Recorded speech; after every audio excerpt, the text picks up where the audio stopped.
श्री कृष्ण किया जाता है। कृष्ण जन्माष्टमी को भगवान श्री कृष्ण के जन्मोत्सव के रूप में मनाया जाता है। भगवान श्री कृष्ण जी का जन्म भाद्रपद मास के कृष्ण पक्ष की अष्टमी बुधवार को रोहिणी नक्षत्र में अर्धरात्रि के समय वृष के चंद्रमा में हुआ था। इस व्रत को करने और इसकी कथा को सुनने से सभी पापों का नाश होता है और सुख सौभाग्य में वृद्धि होती है। तो आज मैं आपको सुना रही हूँ भगवान श्री कृष्ण जन्माष्टमी की बड़ी ही दुर्लभ कथा। इस कथा को बड़ी ही श्रद्धा और प्रसन्नचित मन से पूरा अवश्य सुनिएगा। आधी अधूरी कथा को सुनने से पूर्ण फल प्राप्त नहीं होता है। आइए श्री कृष्ण जन्माष्टमी की व्रत कथा को सुनते हैं। द्वापर युग में जब पृथ्वी पाप और अत्याचारों के भार से दबने लगी, तो पृथ्वी गाय का रूप बनाकर सृष्टिकर्ता विधाता ब्रह्मा जी के पास गई। सभी देवता ब्रह्मा जी के पास गए और ब्रह्मा जी को पृथ्वी की दुखांत कथा सुनाई। वहां उपस्थित सभी देवताओं ने निर्णय किया कि इस संकट के समाधान हेतु भगवान विष्णु के पास जाएंगे और सभी लोग पृथ्वी को साथ लेकर क्षीर सागर में भगवान विष्णु जी के पास जा पहुंचे, जहां भगवान विष्णु शेष शैया पर शयन कर रहे थे। वहां जाकर सभी देवता गण भगवान विष्णु की स्तुति करने लगे। स्तुति करने से भगवान विष्णु की निद्रा भंग हुई। तब विष्णु जी ने सबसे आने का कारण पूछा। तब दीन वाणी से पृथ्वी बोली, प्रभु, संपूर्ण भूमंडल पाप और अत्याचारों से घिर गया है और पृथ्वी इन पाप और अत्याचारों के भार से दबने लगी है, इसलिए कृपा करके इस संकट का निवारण करिए। यह सुनकर भगवान श्री हरि विष्णु बोले, मैं ब्रज मंडल में वासुदेव गोप की भार्या कंस की बहन देवकी के गर्भ से जन्म लूंगा, इसलिए तुम ब्रजभूमि में जाकर यादव कुल में अपना शरीर धारण करो। इतना कहकर भगवान विष्णु अंतर्ध्यान हो गए और देवता तथा पृथ्वी ब्रजभूमि में आकर यादव कुल के नंद यशोदा तथा गोपियों के रूप में पैदा हुए। इसके बाद कुछ दिन ऐसे ही व्यतीत हो गए। वसुदेव नव विवाहिता देवकी तथा साले कंस के साथ गोकुल में जा रहे थे। तभी अचानक भविष्यवाणी हुई कि हे कंस, जिसको तू अपनी बहन समझकर अपने साथ लेकर जा रहा है, उसी के गर्भ से जो 8वां पुत्र होगा वो तेरी मृत्यु का कारण बनेगा। इतना सुनते ही कंस तलवार उठाकर देवकी को मारने के लिए दौड़ा। तब वसुदेव ने कहा, कंस देवकी बेकसूर है और बेकसूर स्त्री को मारना उचित नहीं है, इसलिए जब भी देवकी के गर्भ से पुत्र का जन्म होगा तो पैदा होते ही मैं आपको अपनी सब संतान दे दूंगा, तो फिर आपको कौन मारेगा। कंस ने उनकी बात मान ली और वसुदेव तथा देवकी को ले जाकर जेल में बंद कर दिया। जब भी देवकी के पुत्र होता तो कंस उन्हें मार देता। इसी तरह देवकी के 7 पुत्र मारे गए। इसके बाद जैसे ही 8वें गर्भ की बात कंस को मालूम हुई, इस बात का पता चलते ही कंस ने देवकी और वसुदेव को विशेष कारागार में डलवा कर पहरा लगवा दिया। भाद्रपद माह की कृष्ण पक्ष की अष्टमी को अर्धरात्रि के समय जब शंख गदा पद्मधारी भगवान श्री कृष्ण का जन्म हुआ तो चारों ओर प्रकाश फैल गया। लीलाधारी भगवान की यह लीला देखकर वसुदेव और देवकी उनके सामने हाथ जोड़कर खड़े हो गए। भगवान श्री कृष्ण ने जब अपना बाल स्वरूप लिया तब देवकी और वसुदेव के हाथों की हथकड़ियां टूटकर खुल गई। दरवाजे अपने आप खुल गए और पहरेदार सोते हुए नजर आए। तब वसुदेव कृष्ण जी को अपने साथ लेकर वहां से निकल गए। जब वसुदेव ने यमुना को पार करने के लिए अंदर प्रवेश किया तो यमुना का स्तर बढ़ने लगा। भगवान के चरण कमल छूने को लालायित यमुना कृष्ण द्वारा पैर लटका देने पर भगवान के चरण कमलों को स्पर्श करके उतर गई। वह बिल्कुल घट गई और वसुदेव यमुना को पार करके गोकुल धाम पहुंच गए। वहां जाकर खुले दरवाजे और सोई हुई यशोदा को देखकर बालक कृष्ण को वहीं सुला दिया और सोई हुई कन्या को लेकर चले आए। जब वसुदेव वापस कारागार में पहुंचे तो अपने आप उनको बेड़ियां लग गई और दरवाजे बंद हो गए। दरवाजे बंद होने के बाद वहां सोए हुए पहरेदार भी जग गए। हथकड़ियां लगने लगी तब जगे हुए पहरेदार ने कन्या का रुदन सुनकर तुरंत कंस के पास खबर भेज दी कि देवकी का 8वां पुत्र जन्म ले चुका है।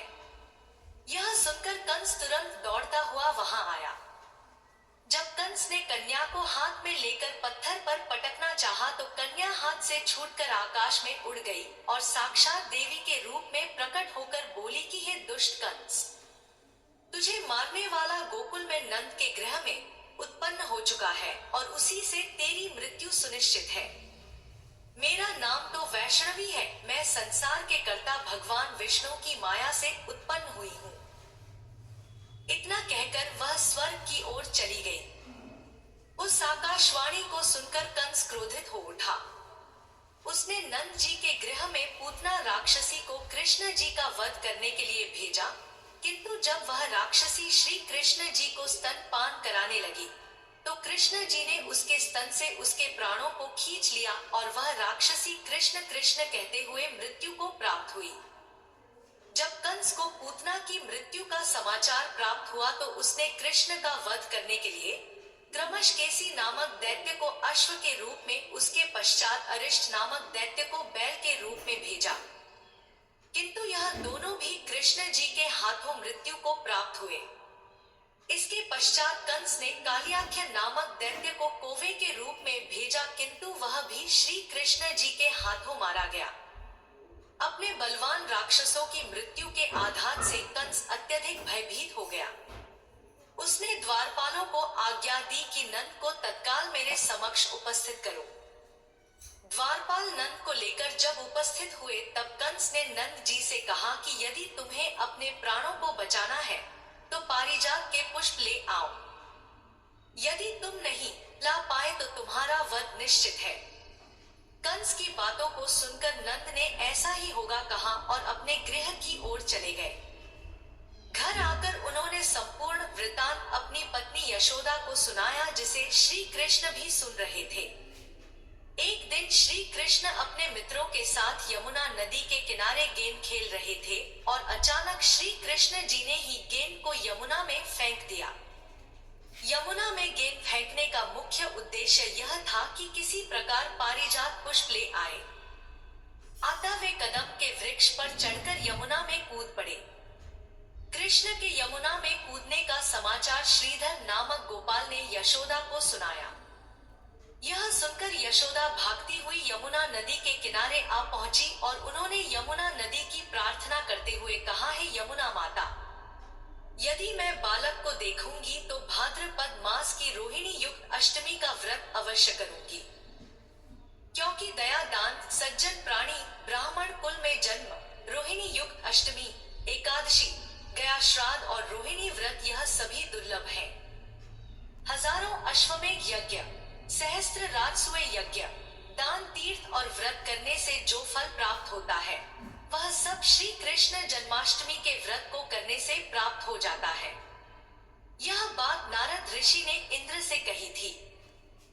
इंद्र ने कहा है, मुनियों में श्रेष्ठ नारद, यमुना नदी में कूदने के बाद उस बाल रूपी कृष्ण ने पाताल में जाकर क्या किया, यह संपूर्ण वृतांत भी बताएं।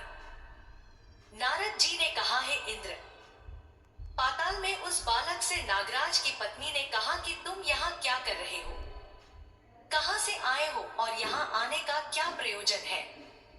नाग पत्नी बोली, हे कृष्ण, क्या तूने धूत क्रीड़ा की है जिससे अपना समस्त धन हार गया है?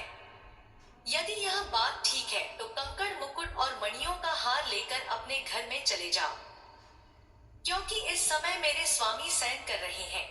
यदि वे उठ गए तो वे तुम्हारा भक्षण कर जाएंगे। नाग पत्नी की बातें सुनकर श्री कृष्ण जी ने कहा, हे कांते, मैं किस प्रयोजन से यहाँ आया हूँ वह वृतांत मैं तुम्हें बताता हूँ। समझ लो, मैं कालिया नाग के मस्तक को कंस के साथ जुए में हार चुका हूँ और वही लेने मैं यहाँ आया हूँ। बालक कृष्ण की इस बात को सुनकर नाग पत्नी अत्यंत क्रोधित हो उठी और अपने सोए हुए पति को उठाते हुए उसने कहा, हे स्वामी, आपके घर यह शत्रु आया है, अतः आप इसका हनन कीजिए। अपनी स्वामिनी की बातों को सुनकर कालिया नाग निद्रा अवस्था से जाग पड़ा और भगवान कृष्ण से युद्ध करने लगा। इस युद्ध में कृष्ण जी को मूर्छा आ गई। उसी मूर्छा को दूर करने के लिए उन्होंने गरुड़ का स्मरण किया। स्मरण होते ही गरुड़ जी वहां आ गए। श्री कृष्ण जी अब गरुड़ पर चढ़कर कालिया नाग से युद्ध करने लगे और उन्होंने कालिया नाग को युद्ध में पराजित कर दिया। अब कालिया नाग ने भली भांति जान लिया था कि मैं जिनसे युद्ध कर रहा हूँ वे और कोई नहीं स्वयं भगवान विष्णु जी के अवतार श्री कृष्ण जी हैं। अतः उन्होंने कृष्ण के चरणों में साष्टांग प्रणाम किया और पारिजात से उत्पन्न बहुत से पुष्पों को मुकुट में रखकर श्री कृष्ण जी को भेंट किया। अब श्री कृष्ण जी चलने को हुए तब कालिया नाग की पत्नी ने कहा, है स्वामी, मैं कृष्ण को नहीं जान पाई। हे जनार्दन, मंत्र रहित, क्रिया रहित, भक्ति भाव रहित मेरी रक्षा कीजिए। हे प्रभु मेरे स्वामी, मुझे वापस दे दीजिए।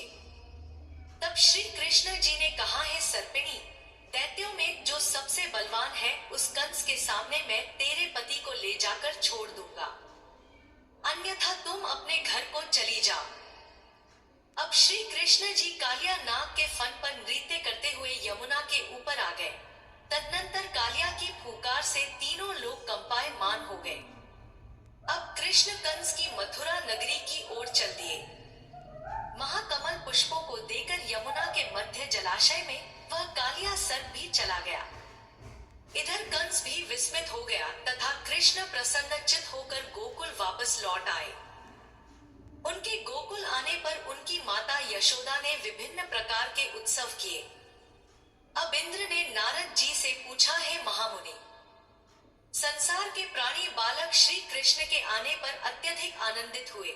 आखिर श्री कृष्ण जी ने क्या क्या चरित्र किया, वह सभी आप मुझे बताने की कृपा करें। नारद जी ने इंद्र से कहा, मन को हरने वाला मथुरा नगर यमुना नदी के दक्षिण भाग में स्थित है। वहां कंस का महाबल साई भाई चारूढ़ रहता है। उस चारूढ़ से श्री कृष्ण की मल युद्ध की घोषणा की गई। हे इंद्र, बाल रूपी कृष्ण और चारूढ़ का मलयुद्ध अत्यंत आश्चर्यजनक था। चारूढ़ की अपेक्षा श्री कृष्ण बाल रूप में थे। भेरी शंख और मृदंग के शब्दों के साथ कंस और केसी के इस युद्ध को मथुरा की जनसभा के मध्य में देख रहे थे। श्री कृष्ण जी ने अपने पैरों को चारूढ़ के गले में फंसाकर उसका वध कर दिया। चारूढ़ की मृत्यु के पश्चात उनका मल युद्ध केसी के साथ हुआ। अंत में केसी भी युद्ध में श्री कृष्ण जी के द्वारा मारा गया। केसी के मृत्युपरांत मल युद्ध देख रहे सभी प्राणी श्री कृष्ण जी की जय जयकार करने लगे। बालक कृष्ण के द्वारा चारूढ़ और केसी का वध होना कंस के लिए अत्यंत हृदय विदारक था। अतः उसने सैनिकों को बुलाकर उन्हें आज्ञा दी कि तुम सभी अस्त्र शस्त्रों से सुसज्जित होकर कृष्ण से युद्ध करो। हे इंद्र, उसी क्षण श्री कृष्ण जी ने गरुड़, बलराम तथा सुदर्शन चक्र का ध्यान किया, जिसके परिणाम स्वरूप बलदेव जी सुदर्शन चक्र लेकर गरुड़ पर आरूढ़ होकर आए। उन्हें आता देख बालक कृष्ण ने सुदर्शन चक्र को उनसे लेकर स्वयं गरुड़ की पीठ पर बैठकर ना जाने कितने ही राक्षसों और दैत्यों का वध कर दिया, कितनों के शरीर अंग भंग कर दिए। इस युद्ध में श्री कृष्ण और बलदेव ने असंख्य दैत्यों का वध किया। बलराम जी ने अपनी आयुध शस्त्र हल से और कृष्ण जी ने सुदर्शन चक्र से माघ मास की शुक्ल पक्ष की सप्तमी को विशाल दैत्यों के समूह का सर्वनाश कर दिया। जब अंत में केवल दुराचारी कंस ही बच गया तो कृष्ण जी ने कहा, है दुष्ट अधर्मी दुराचारी, अब मैं इस महायुद्ध स्थल पर तुझसे युद्ध कर तथा तेरा वध कर इस संसार को तुझसे मुक्त करूंगा। यह कहते हुए श्री कृष्ण जी ने उसके केशों को पकड़ लिया और कंस को घुमाकर पृथ्वी पर पटक दिया, जिससे वह मृत्यु को प्राप्त हुआ। कंस के मरने पर देवताओं ने शंख घोष व पुष्प वर्षा की। वहां उपस्थित समुदाय श्री कृष्ण जी की जय जयकार कर रहा था। कंस की मृत्यु पर नंद बाबा, देव की माता वसुदेव जी, यशोदा माता और इस संसार के सभी प्राणियों ने पर्व मनाया। इस प्रकार से श्री कृष्ण जन्माष्टमी की इस पावन कथा का यहीं पर समापन हुआ। कथा समाप्त हुई। मैं आशा करूँगी कि श्री कृष्ण जन्माष्टमी की दुर्लभ कथा को आप सभी लोग सुनेंगे और अपने ग्रुप में शेयर करेंगे। और थोड़ा लॉन्ग तो है, लंबी है, बट बहुत अच्छी दुर्लभ कथा है ये। ऐसी कथा कहीं नहीं मिलती है। मतलब बहुत आप लोग सुनिएगा। हर साल श्री कृष्ण जन्माष्टमी का पर्व मनाइएगा। मैं भी मनाई हूँ। जय श्री कृष्ण। ओम नमो भगवते वासुदेव नमः। ओम नमो भगवते वासुदेव नमः।